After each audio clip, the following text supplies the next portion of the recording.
Stone eyes watched a murder unfold. Welcome to Marple Mysteries. I am your host, Harrington. Drop your city below. I enjoy every comment. Wolfe looks where the gargoyle stared. It was 10:30 on a Tuesday morning, and Nero Wolfe had already announced that the day was quite ruined. Fritz had informed him the night before that the crop of tomatoes was beneath contempt, and since Wolfe's tolerance for imperfection starts below ground and works downward, he had decided to sulk behind the times and pretend New York did not exist. That suited me. When Nero Wolfe is sulking, he is less likely to remind me that I am a congenital trifler and more likely to forget that my typing speed offends him. The bell rang while I was deciding whether to risk a second cup of coffee before making my report to the mountain in the red leather chair. Wolfe grunted, which I took as permission to stay put. Fritz was in the kitchen waging war on the tomatoes. So it was my chore.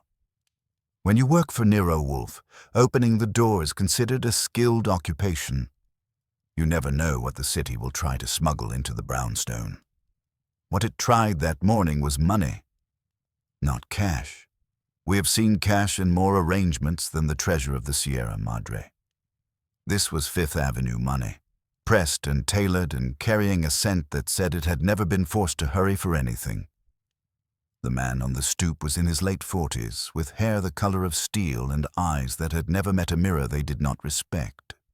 Under one arm he carried a long, flat package wrapped in brown paper and tied with string, as if he had been running an errand for a thrifty grandmother instead of invading our quiet life. "Good morning," he said. His voice had been polished at expensive schools. "This is the residence of Mr. Nero Wolfe." "You're in luck," I told him. "He has not yet moved to Tibet to escape his fellow man.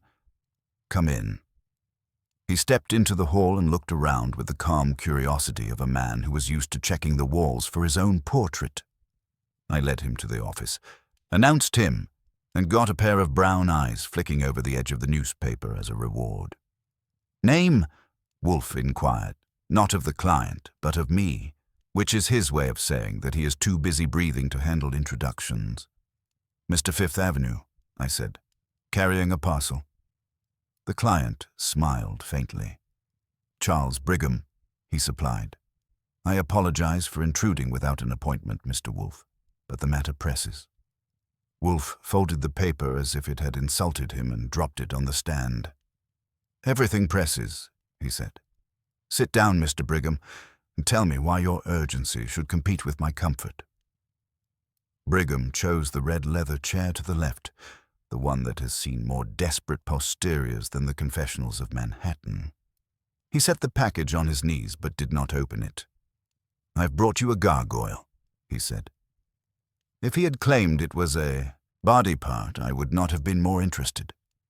"We keep our gargoyles in the orchid rooms," I told him. "They bloom better up there. What kind is yours?" "Stone," he said quietly. "And reputation?" "The stone weighs less." Wolfe's lips compressed. That, for him, is the equivalent of sitting up. "Explain." Brigham drew a breath. "Someone has stolen a piece of my building, Mr. Wolfe," he said. "If it is not recovered, I'm going to lose far more than stone. I'm going to lose my name." Wolfe let the remark settle, the way he does when he wants a man to hear his own heart beat.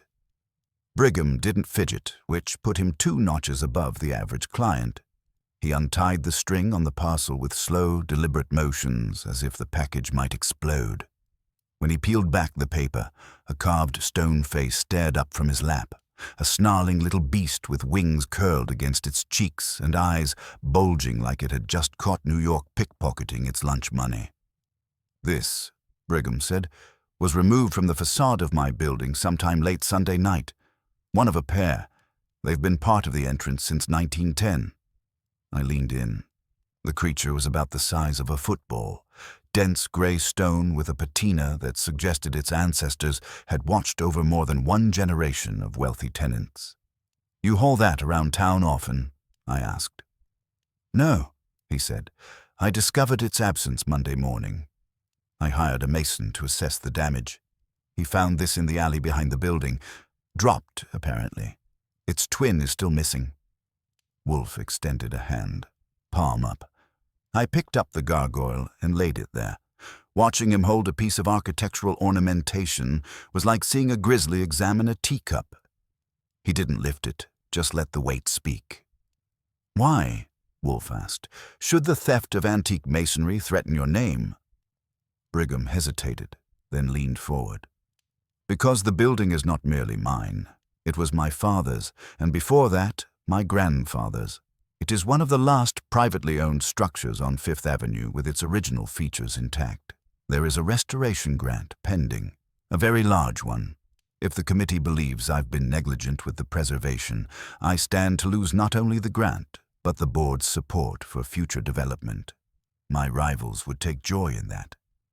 "You mean they would pounce?" I supplied. Brigham's mouth tightened. "Yes. This is not vandalism, Mr. Wolfe. Someone meant for this to look like I cannot protect what I own." Wolfe placed the gargoyle on his desk. "Then you are not asking me to retrieve a stone carving. You're asking me to identify an adversary. I'm asking you to ensure that whoever orchestrated this does not succeed. If the grant committee hears about the theft before I can correct the narrative, they may deny it outright.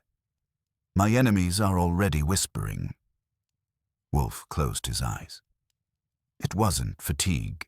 It was concentration. You have assumptions, but assumptions are a poor fare. Provide facts." Brigham nodded. "There are 3 parties with motive. My cousin, Leonard Brigham, who believes the building should be sold. A preservation activist, Helen Torrey, who wants it landmarked in a way that would strip my control. And a developer, Victor Vale, who has been attempting to buy the property for years." I whistled. A family feud, a zealot and a shark, a balanced diet. Brigham ignored me. All 3 had access recently. Leonard attended a tenants' meeting. Miss Torrey hosted a press event in the lobby last month. Vale toured the property under the pretense of discussing easements. "And which one?" Wolfe asked. "Is reckless enough to tear stone from a facade?" "That," Brigham whispered, "is why I'm here." Wolfe reached for his beer. When he drinks during a consultation, it means he has accepted the job, even if his mouth hasn't caught up yet. He took one sip, set the glass down, and exhaled. "Archie." That single word meant saddle up. "Yes, sir." "You will accompany Mr. Brigham back to his building, inspect the site, speak with the doorman, the tenants, the mason. Ascertain who had opportunity." Brigham stood. "Thank you, Mr. Wolfe." Wolfe waved a hand. "Do not thank me yet. Archie, be thorough. And if another gargoyle appears in an inconvenient location, for heaven's sake, refrain from touching it until I have looked." I grabbed my coat. Another day, another beastly errand. The ride to Fifth Avenue was smooth enough, but Brigham sat beside me with the posture of a man staring down a firing squad and wondering which of his cousins volunteered to load the rifles. I didn't prod him. When a client is wound that tight, you let the silence do its needlework. By the time we reached the building, he looked like he'd aged a year.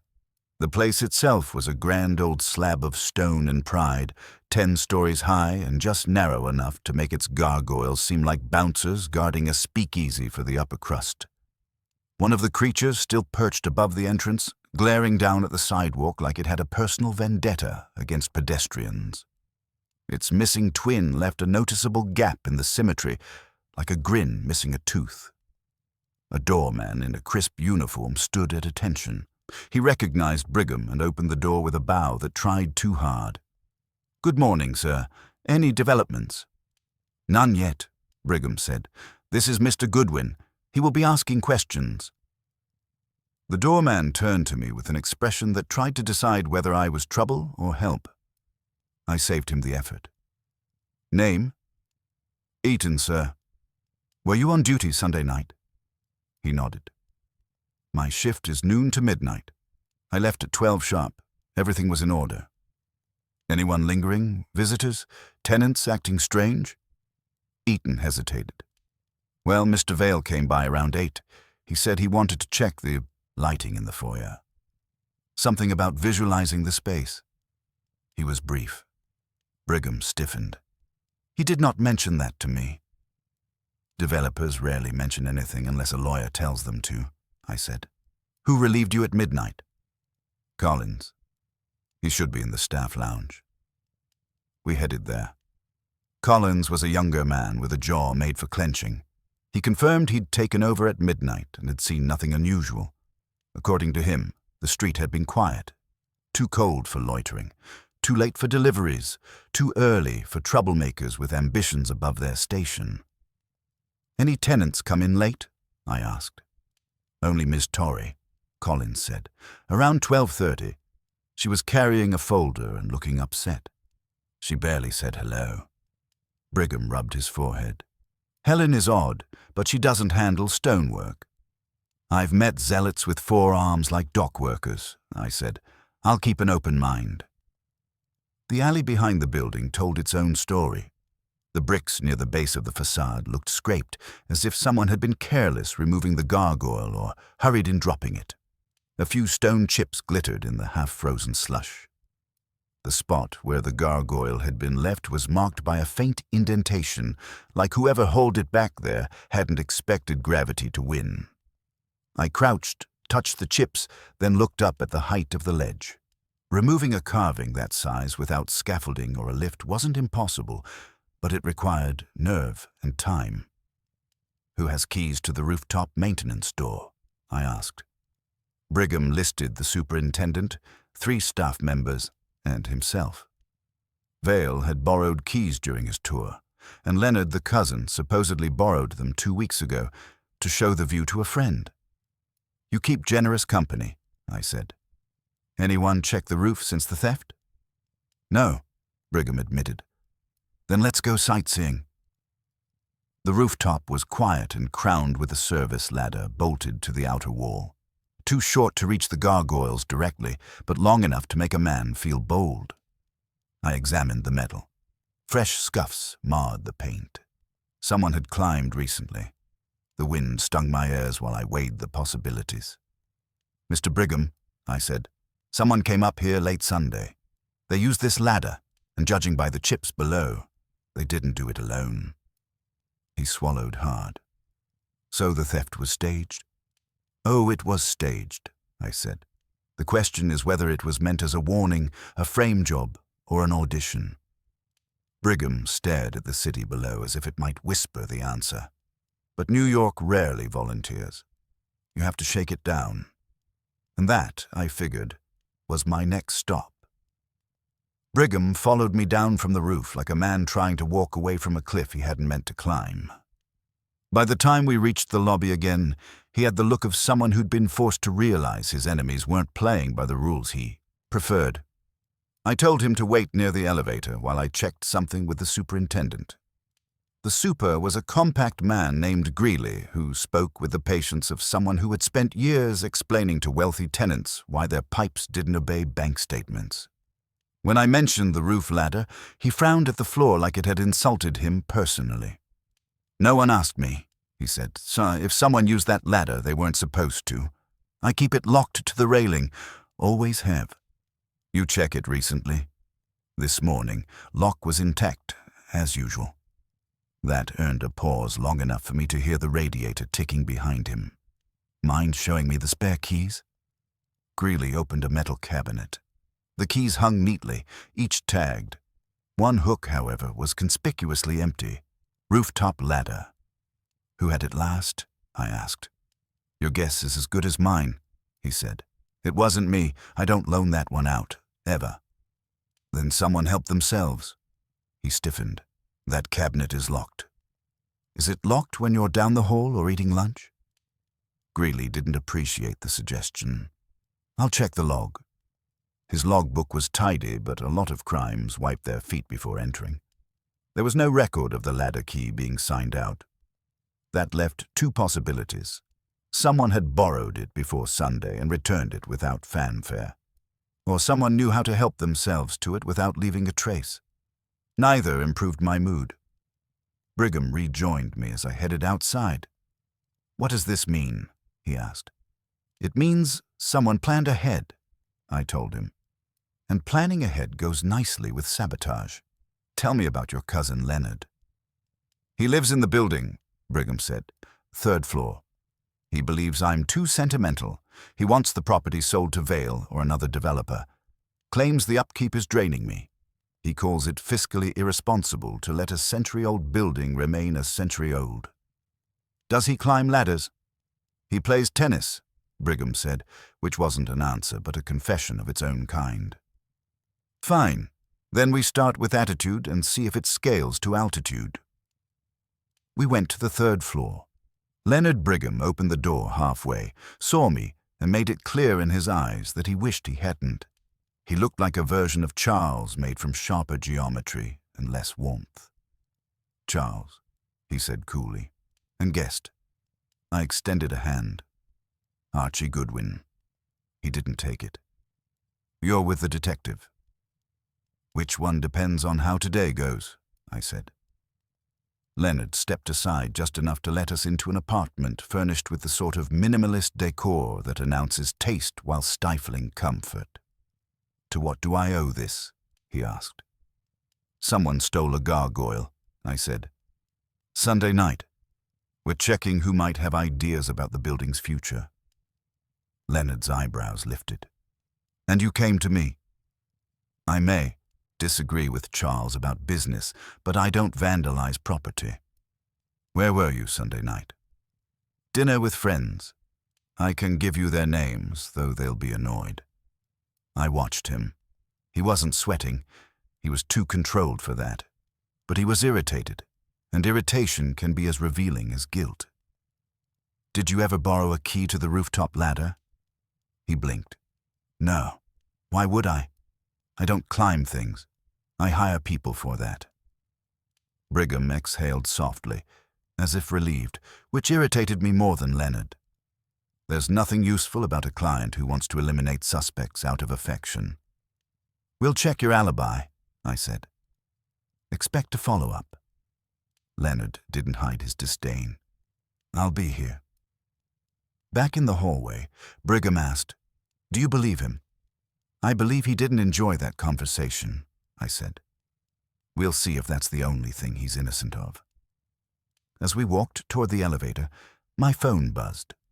Wolfe never calls unless an orchid is on fire or a client is lying about something important. I answered. "Archie," he said, "return at once. We have a complication." That was Wolfe's version of shouting. I hung up and turned to Brigham. "Your building isn't the only thing missing a piece.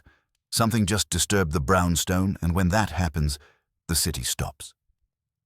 I made it back to the brownstone in record time, which impressed no one, least of all Nero Wolfe.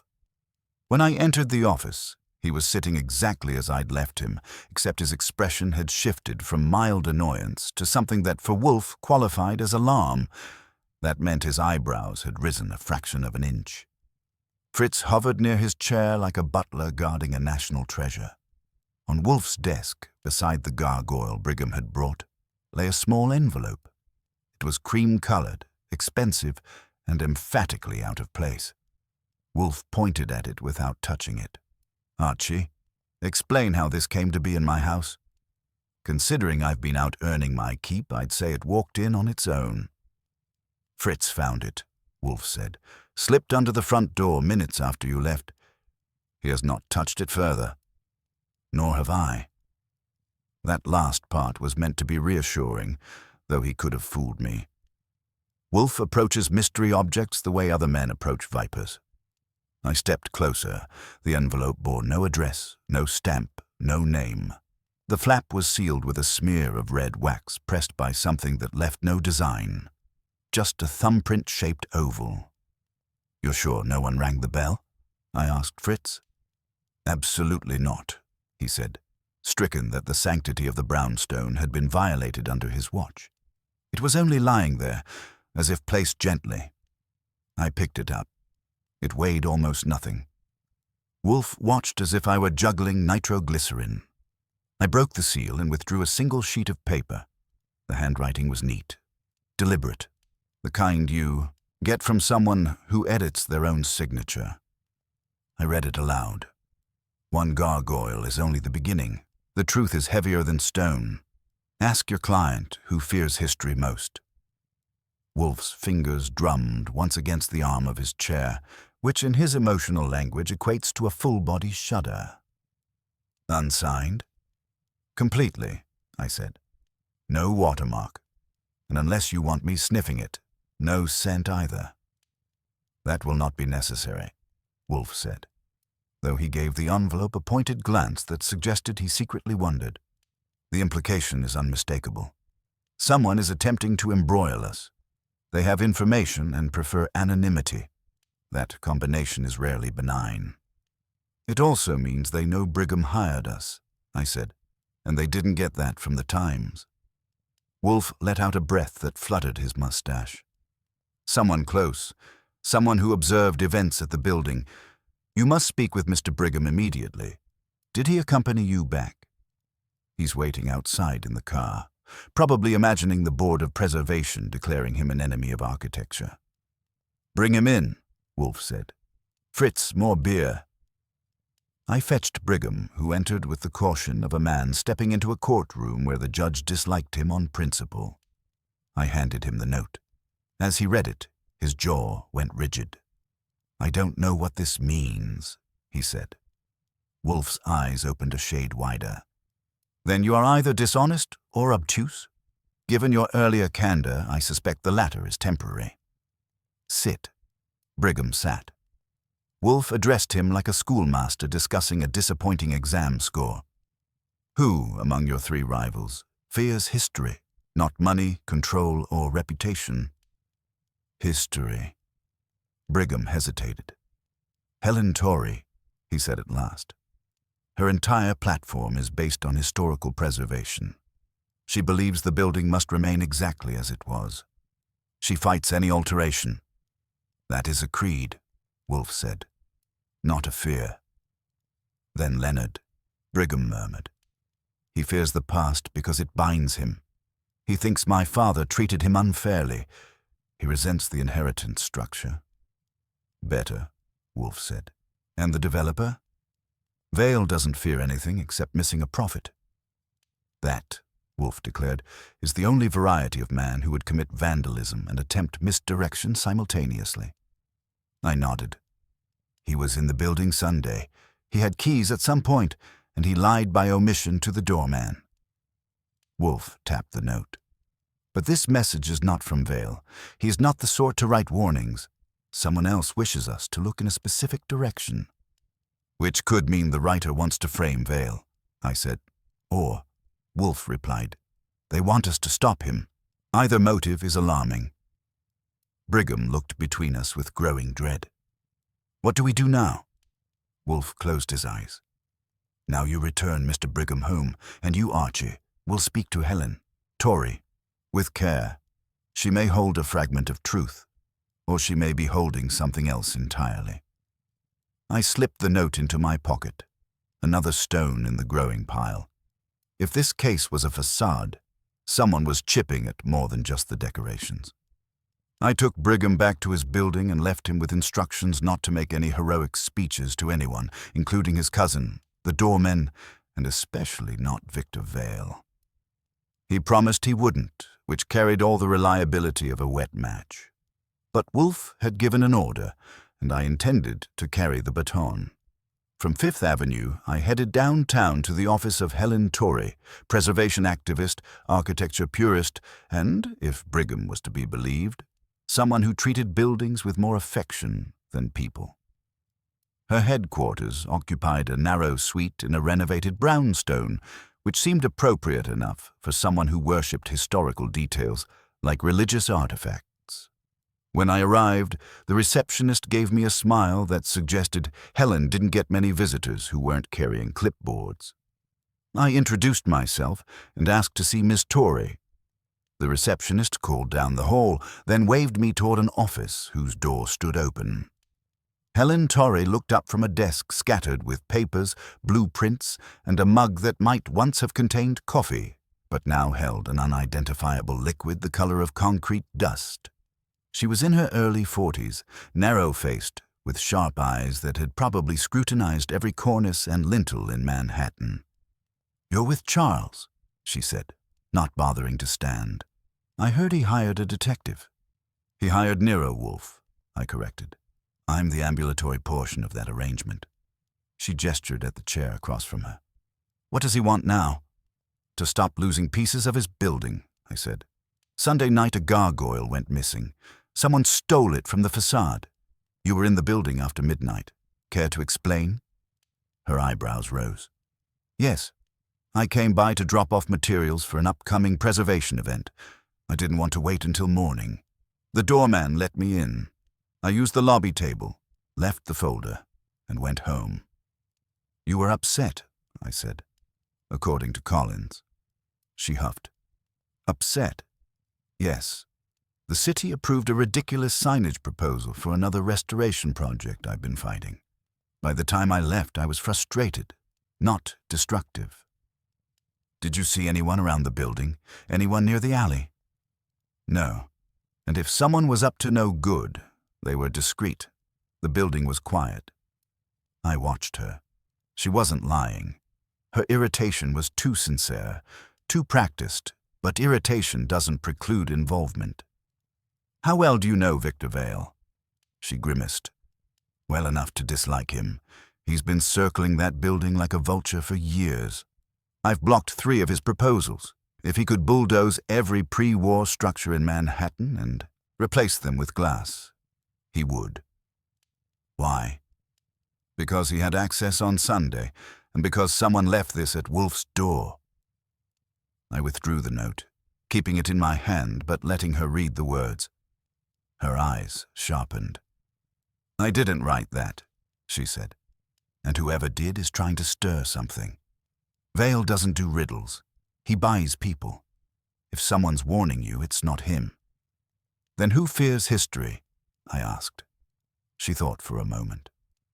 "Leonard. Absolutely Leonard. He's been trying to escape that building's legacy for years, and he blames Charles. Their grandfather favored Charles's father. It's old resentment, but resentment ages like rust. Quiet but corrosive." She wasn't telling me anything new, but she was confirming something that had been nagging since the note arrived. Someone close enough to the situation knew how each player thought and wanted us nudged in a particular direction. As I stood to leave, Helen added, "Be careful. Whatever's happening isn't about stone. It's about ownership. People destroy buildings the same way they destroy reputations, piece by piece." Outside her office, the air felt sharper. I called Wolfe from the sidewalk. "Well?" he asked. "She didn't do it. She's too furious with the city to bother sabotaging Brigham, but she gave us a helpful nudge. Leonard's resentment is deeper than advertised." "Resentment alone is insufficient," Wolfe said. "Return at once. Saul is here." That caught me. Wolfe only summons Saul Panzer when something delicate needs absolute precision. "I take it the complication complicated?" I asked. "Archie," Wolfe said. "Someone has just attempted to mislead us further. We must consolidate our position." Which meant the game had moved again, and we were now dancing on someone else's tempo. I pocketed the note, whistled for a cab, and headed back to the brownstone, wondering which suspect had decided to raise the stakes before we'd even named the game. By the time I walked back into the office, Saul Panzer was leaning against the wall with the casual posture of a man who could solve half the world's problems before lunch, but didn't want to brag. Wolfe was scowling at a sheet of paper on his desk, and Fritz hovered nearby as if ready to administer first aid should Wolfe's patience finally collapse. I closed the door behind me, and Wolfe gestured for me to sit, which meant the floor beneath us had shifted again.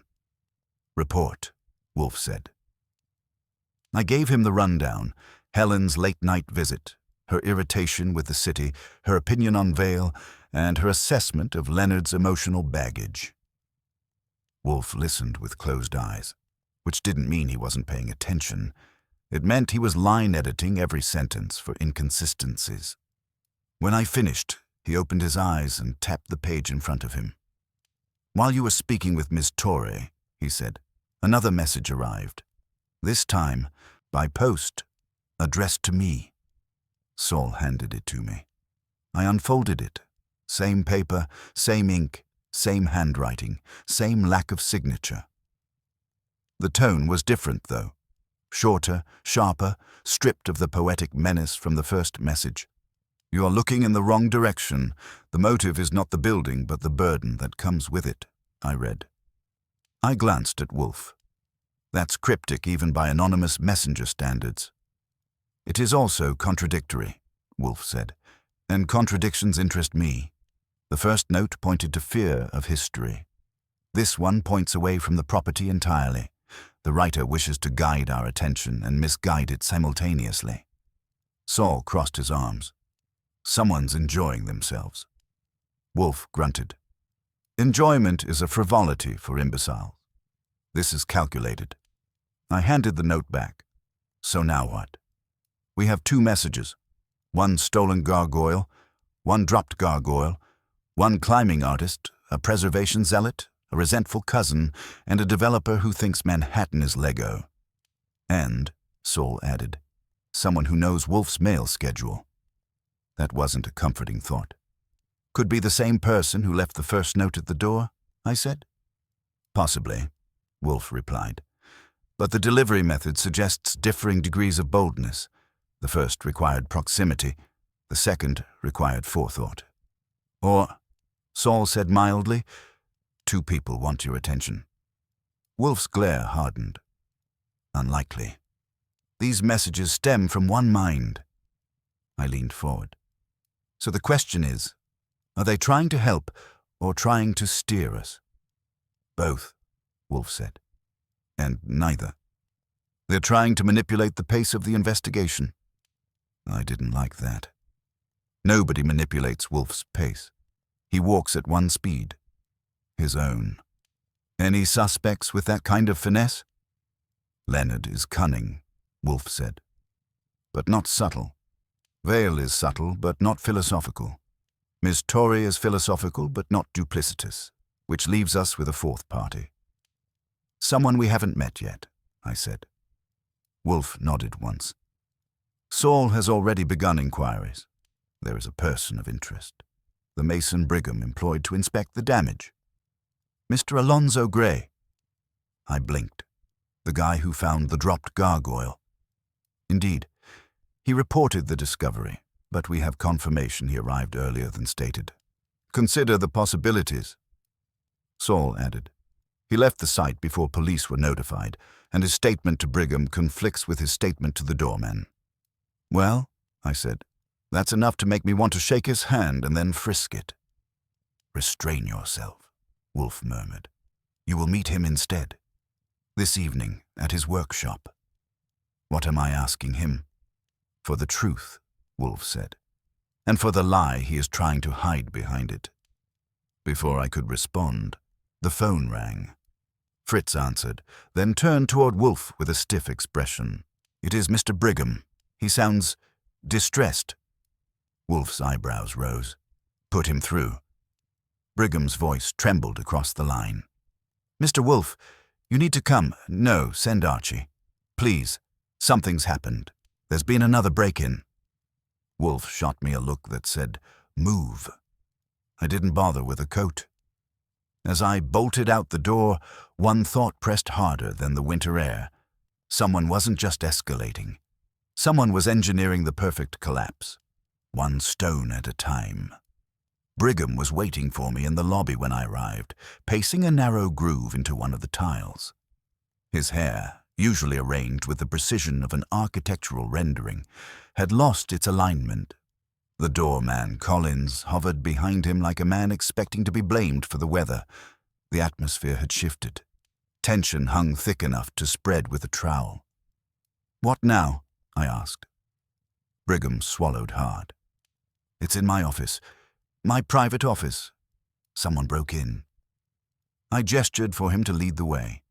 He guided me down a corridor lined with framed photographs of the building in its younger years, all stone pride and symmetry. His office was at the end of the hall, door ajar, lock splintered. Not a good sign, but at least the hinges were intact. I stepped inside first. The room had been tossed, though not with the enthusiasm of amateurs. Books pulled halfway from shelves, a drawer removed and emptied neatly instead of dumped, papers sifted through with deliberate care. The mess wasn't chaos. It was a search. The intruder had known what they wanted, or at least what they were hoping to find. "What was in here?" I asked. "Architectural records," Brigham said. "Old contracts, letters from my grandfather, the original ownership documents. And which of those would someone break a lock to find?" He hesitated. "The letters, maybe. My grandfather wrote extensively about the property, but I don't know what would be valuable enough to steal." I moved to the desk.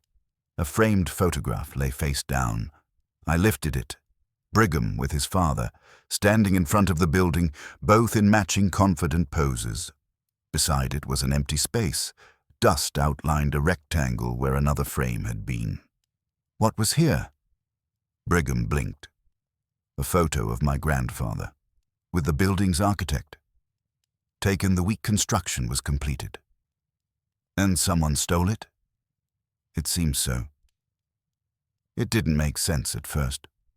Why take a photograph and leave everything else? Why not swipe the letters if history was the goal? Unless the photograph showed something the letters didn't. Something someone wanted hidden. I checked the window latch. Locked, no scratches. The intruder had come through the door. Collins cleared his throat from the hallway. "Mr. Goodwin, sir, no one came in or out during my shift, I swear it." "You swear too loudly," I said, but not unkindly. "Don't worry, we're not pinning this on you yet." Brigham sank into his chair. "This is falling apart," he whispered. "First the gargoyle, then the notes, now this." "It's not falling apart," I said. "It's being arranged. Someone wants a sequence. They want escalating pressure." "For what purpose?" "Wolfe will tell us once he has all the pieces. My job is to collect them before someone tosses one off the roof." I checked the floor and found no footprints, no dropped tools, nothing helpful. But the absence of clues is a clue too. Our intruder knew how to move without leaving a trail. That level of finesse didn't belong to Leonard or Vale. It barely belonged to Helen. "Mr. Goodwin," Brigham said slowly, "you don't think the mason, Mr. Gray, is involved?" "Wolfe does," I said, "which means I do." My phone buzzed. A message from Saul. Gray confirmed at workshop. Preparing to leave. Possible tail. I pocketed the phone. Whoever had broken into the office had done it within a narrow window, probably minutes after Brigham called Wolfe. Someone was watching reactions, timing moves to shifts in the investigation. That meant the intruder knew when Brigham panicked, and panicked on cue. I walked back into the hall. "Lock this door. Don't touch anything else. And for God's sake, don't mention the missing photograph to anyone." Brigham nodded numbly. As I headed toward the exit, a strange thought struck me. 2 gargoyles, 2 anonymous messages, and now 1 stolen photograph showing 2 men. Maybe coincidence, but coincidences are the lazy man's explanation. Outside, the cold felt sharper than it had an hour earlier. I texted Wolfe a summary before getting into a cab. Next stop, Alonzo Gray. If someone had engineered all this, Gray might be the first man to crack, or the man who'd make sure I didn't leave his workshop at all. Gray's workshop was tucked behind a row of shuttered repair shops on the Lower East Side, the kind of place where a man could carve angels or store bodies, and no one on the block would ask which. Saul had texted me his last known movements, which was good insurance, though I doubted Gray would try to put me through a stone grinder. Sabotage artists prefer subtlety. Murder is messy. Still, I approached with the awareness that subtlety can get tired and decide to improvise. The workshop door was partly open, letting out a low hum of machinery. I pushed it wider and stepped inside. The smell of stone dust, oil, and effort filled the room. Sculptures in various states of completion stood on pedestals, faces half-formed, wings stretching towards ceilings, arches that could have been discarded dreams from old churches. Gray himself stood near a workbench, goggles lifted to his forehead, staring at me as if he'd been expecting the headline but not the reporter. "Mr. Goodwin," he said. His voice was steady, but his hands didn't match. He wiped them on a rag that didn't need more dirt. "Saul Panzer said you'd be coming." "Then you're more informed than most suspects," I said. He flinched. "I'm not a suspect." "That's what everyone says until Wolfe proves otherwise. We need to talk about Sunday night, Mr. Gray, and about the gargoyle you found." He motioned me closer. "I told Mr. Brigham everything. I arrived Monday morning, saw it in the alley, and notified him. That's all.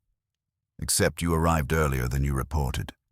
And you told the doorman something different than what you told Brigham." His breath hitched.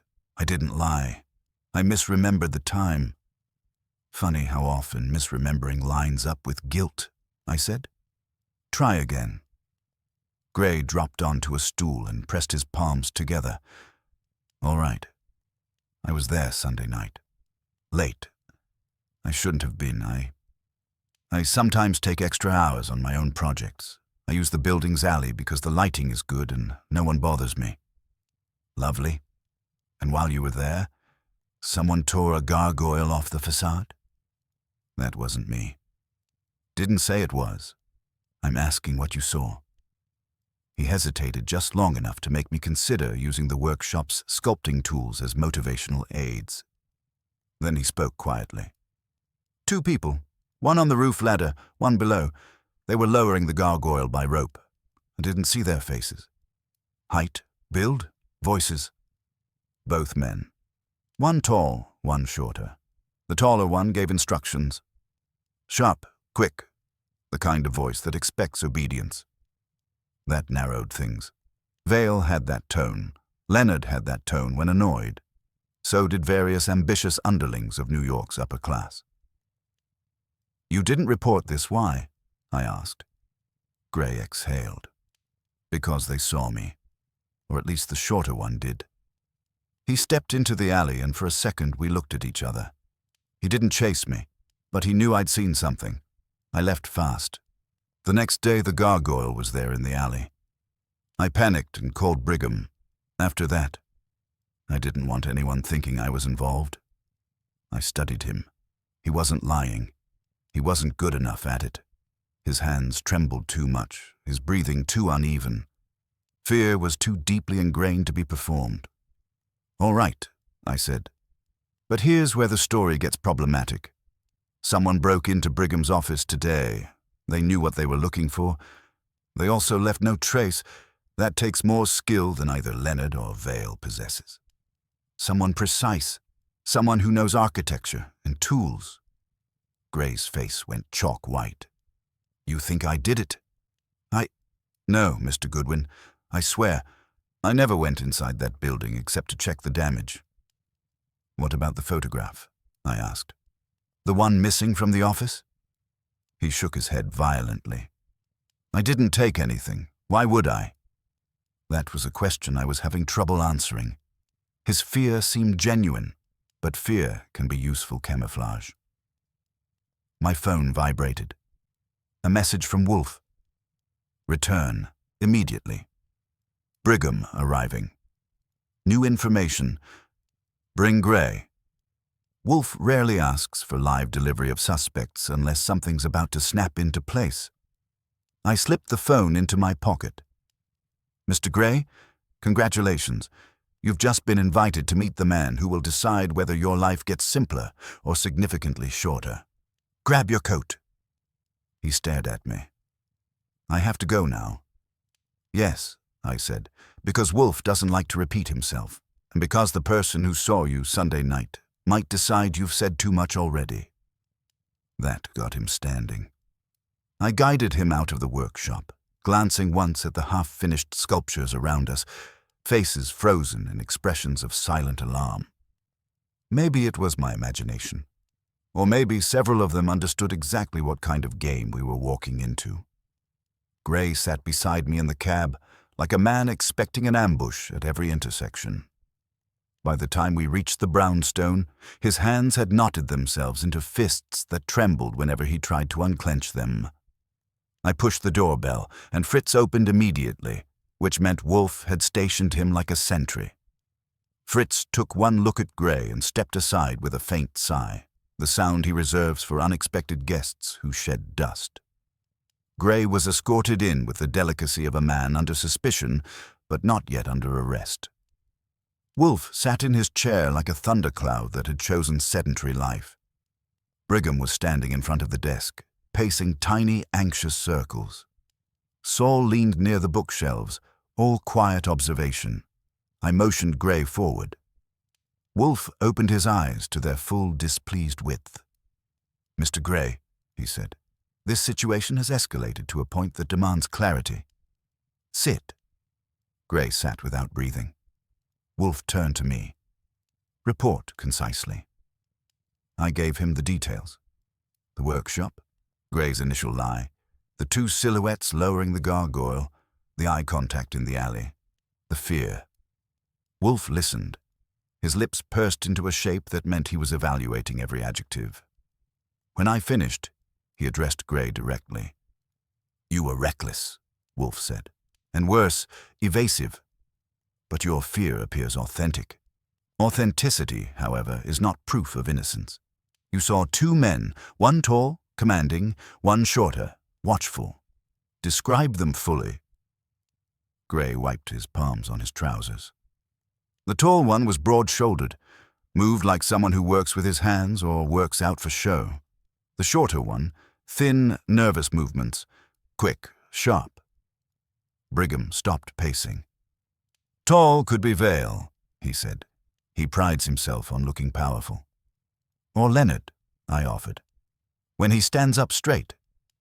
"Leonard is not broad-shouldered," Brigham muttered, but doubt shaded his voice. Wolfe tapped the armrest. "And the shorter one?" Gray swallowed. "He walked like he'd been trained to observe. Someone who anticipates reactions. Someone accustomed to being ignored but not unseen. That fit no one neatly, and that made it interesting." Wolfe shifted his gaze to Brigham. "You informed me on the phone that you had new information. Provide it." Brigham flinched. "Yes. After Archie left, I remembered something. It's about the photograph that was stolen. The missing image of your grandfather and the architect," Wolfe said. "Yes, the architect," Brigham said, voice tighter than before, "wasn't just a hired designer. He was my grandfather's business partner. Silent partner. His name was Elias Dorn, and he disappeared 2 months after the building was completed. No one ever discovered where he went." I blinked. "Disappeared? As in walked out of a meeting and never reappeared?" "As in vanished," Brigham said. "There were rumors, financial disagreements, legal disputes, even whispers of blackmail. My grandfather never spoke of it publicly, but the letters in my office, some mentioned Dorn." "Which letters?" Wolfe asked sharply. "Were not taken." "No," Brigham said. "Just that one photograph."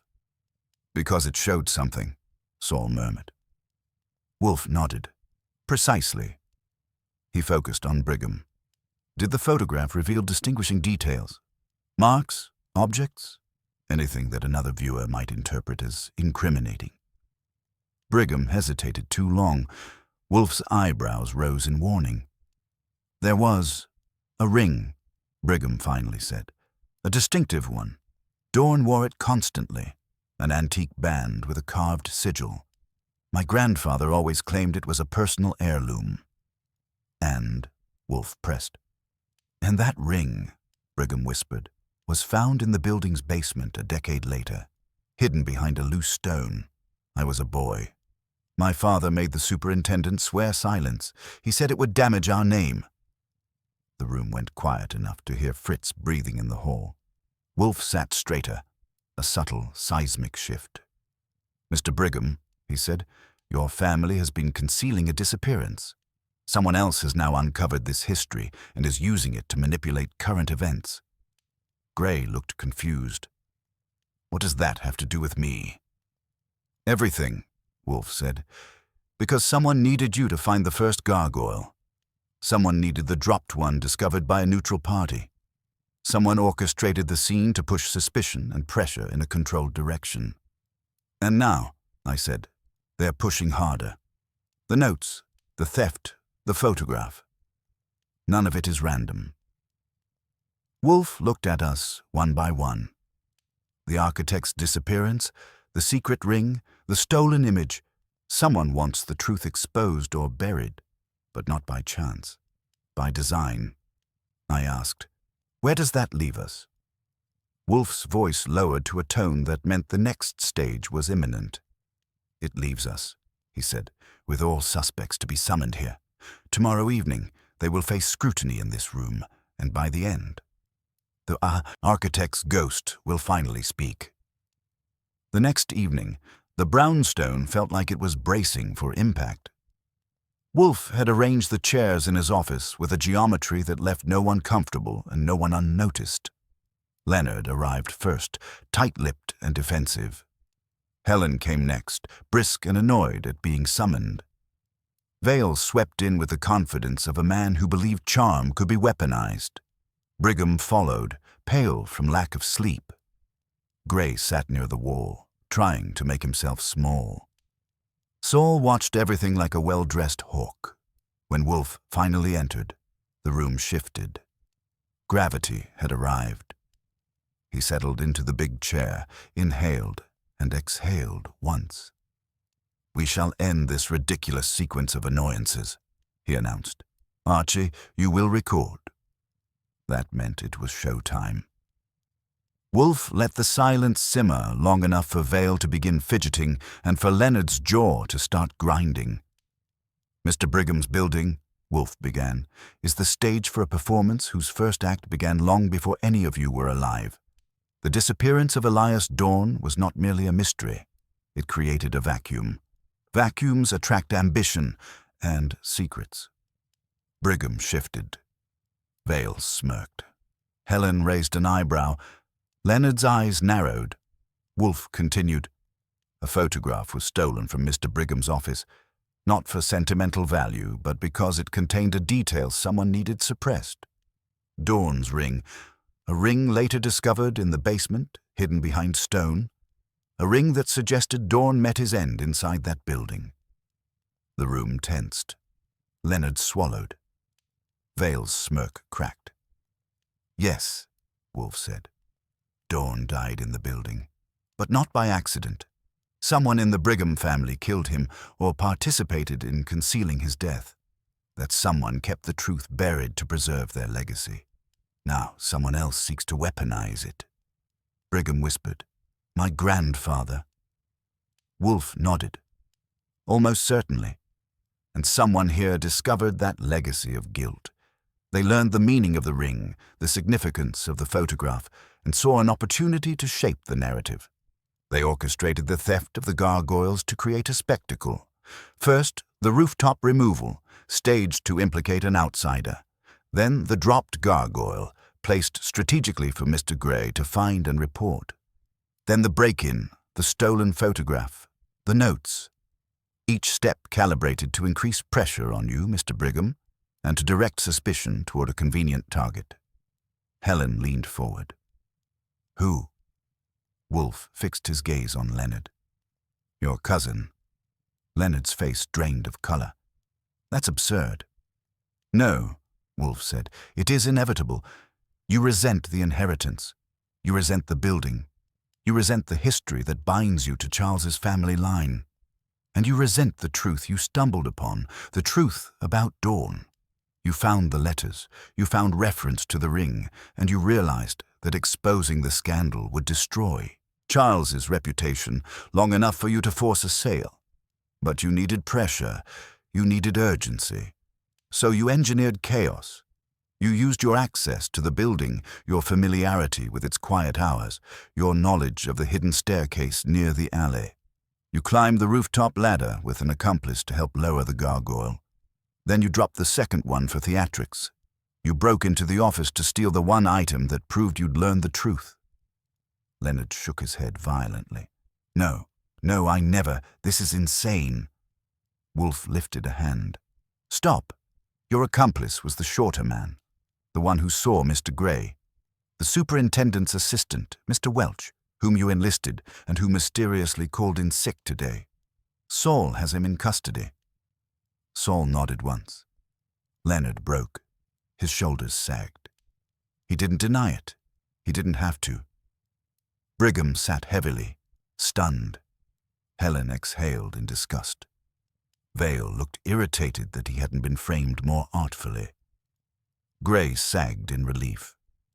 Wolfe concluded as if delivering a culinary critique. Mr. Leonard Brigham engineered a campaign of architectural melodrama to unseat his cousin and seize control of a property he neither cherishes nor understands.